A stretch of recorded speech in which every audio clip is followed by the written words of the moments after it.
1940 கிழமை பிரிட்டிஷ் காலத்தில் கொடுத்துருக்காரு, காசு வாங்கலை. அதே மாதிரி 2வது ஒரு தடவை எடுத்து ரோட்டோட முடியும்னு நினச்சான். அதே விட்டு தானா செய்வாங்க அப்படின்னு இப்போ நேரம் எடுக்காமல் நேரம் எடுத்துருந்தா நாங்கள் சும்மாவோட விட்டு போயிடுவோம். இப்படி வளைச்சி இந்த சிலை இருக்கனால இந்த பின்னடப்பு பள்ளிகளை சர்வதேச மாநிலத்திற்கு நிலம் வழங்கியதில் பெரும்பான்மையாக இருப்பவர்கள் தேவேந்திர மக்கள் என்பதால் அந்த மக்களுடைய சமுதாய போராளி தியாகி இமானுவேல் பெயரை இந்த விமானத்தை சூட்ட வேண்டும் என்பது பாராளுமன்றத்தில் ஒரு ரெக்கார்டாக பதிவு செய்யப்பட்டுள்ளது. ஆனால் இங்கே மனுவாத அரசியலும் சரி, இங்கே மாநில ஆதரவு இருக்கின்ற திமுக அனாதிகார அரசியலும் சரி, அந்த கோரிக்கையை பரிசீலனை செய்வதோ இல்லை இந்த மக்களுடைய உண்மையான பிரச்சனையை பரிசீலனை செய்வதற்கு இவர்கள் தயாராகவில்லை. உண்மையிலே இவர்கள் மக்களுக்கு களத்தில் ஆய்வு செய்து இந்த மக்கள் தேவேந்திர மக்கள் விவசாயத்தை சார்ந்தவர்கள். இந்த மக்கள் இந்த விவசாயம் நில உரிமை எல்லாத்தையும் இழந்த எழுதா அவருடைய வாழ்வாதாரம் என்ன நோக்கினார்கள். இந்த மறுநாள் இந்த திமுக அரசானது இவர்கள் பேசுவது தான் பெரியாரிய கொள்கை, அதாவது பேசுவது பெரியாரிய கொள்கை, ஆனால் செய்வது பாரதிய அப்படி மாதிரி செயல்படுகிறார்கள்.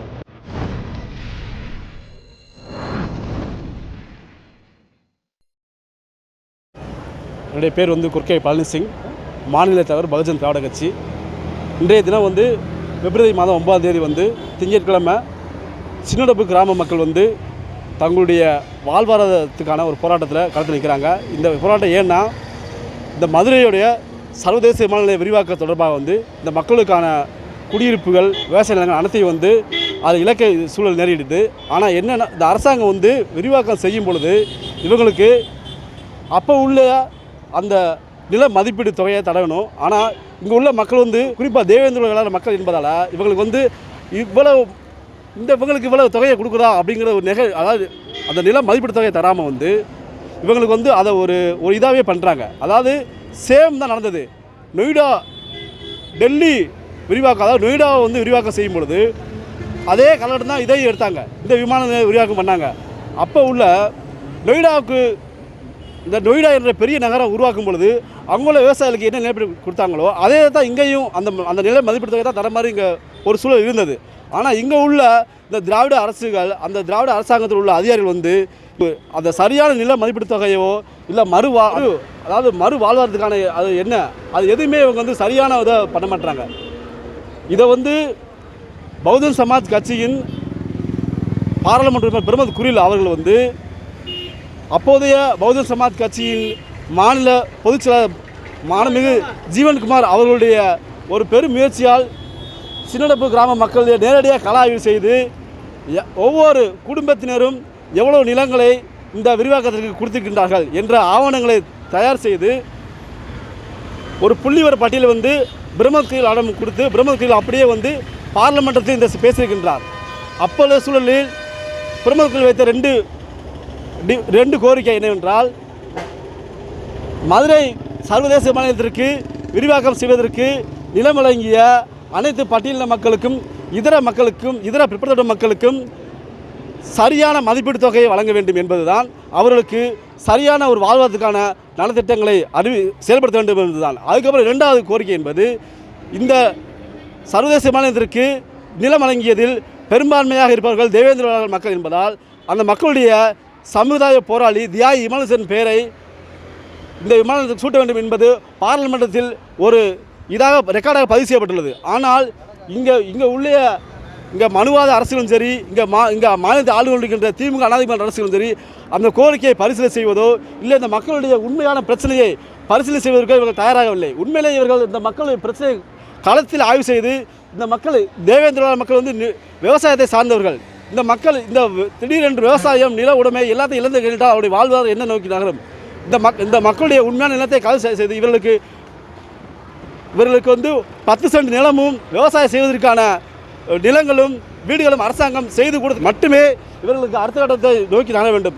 அதுவரை இந்த மக்களை எந்தவித உளவியல் சித்திரவதையும் செய்யக்கூடாது. இந்த மக்கள் சுதந்திரமாக சுயமரியாதை இந்த மண்ணில் வாழ வேண்டும். அதற்கு அரசாங்கம் நடவடிக்கை வேண்டும்.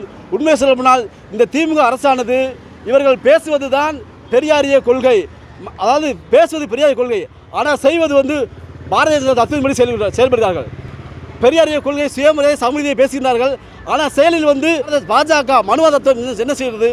மனுவாத தத்துவம் நேர்மையானவர்களை நிலத்தை பிடுங்குங்கள், சுரண்டுங்கள் என்று சொல்வது. இந்த சமுதாயம் வரலாறு பிரட்டி பாருங்கள், சுயமரியாதைக்கான சமுதாயம்.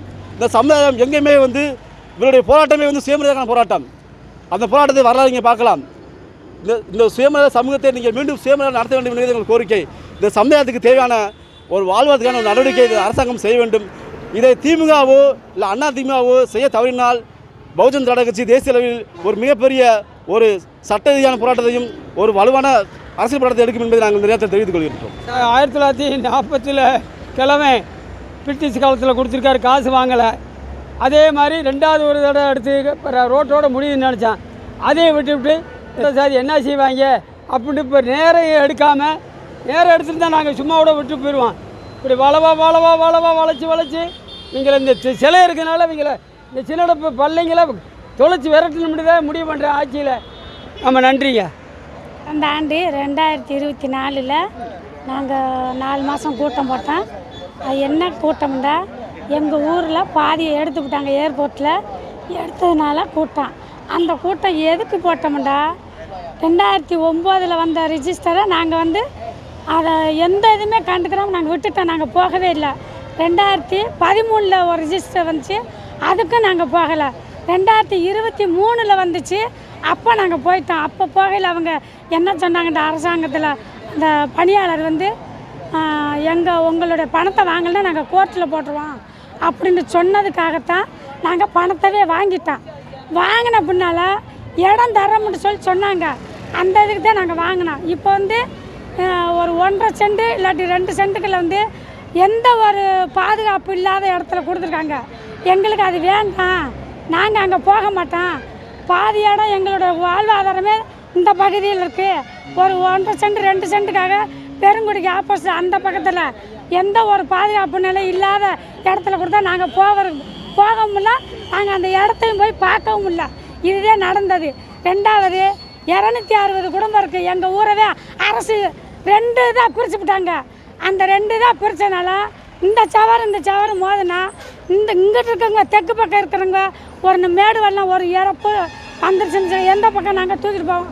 இது போக 2வது கோரிக்கை என்னண்டா, ஒரு அரசாங்கம் வந்து எடுத்துச்சுண்டா அந்த எத்தனை சென்ட் எடுக்குதோ அத்தனை சென்ட் அரசாங்கம் கொடுத்து ஆகணும். எங்களுக்கு ஏக்கர் கணக்கில் எனக்கெல்லாம் வந்து என் பேர் ராமதாயி, எங்கள் வீட்டுக்காரர் ராமகிருஷ்ணன், எங்களுக்கெல்லாம் 2 ஏக்கர் போயிருக்கு எங்கள் அம்மா பேரில். இந்த 2 ஏக்கருக்கு அரசாங்கம் வந்து அந்த 2 ஏக்கருக்கு எவ்வளோ பேருக்கோ அரசாங்கம் ஒப்புதல் பண்ணி கொடுத்தாகணும். இது போக ஒரு நபருக்கு 260 குடும்பம் இருக்குது. ஒரு நபருக்கு 5 சென்ட் கொடுத்தால் இதை விட்டு போவோம். அப்படி போக தவறுனா அந்த இடம் கொடுக்க தவறுனா நாங்கள் போக மாட்டோம். தாய் கிராமம்ன்ற ஒன்று இருக்குது ராமங்குளத்தில், அந்த சைடு கொடு.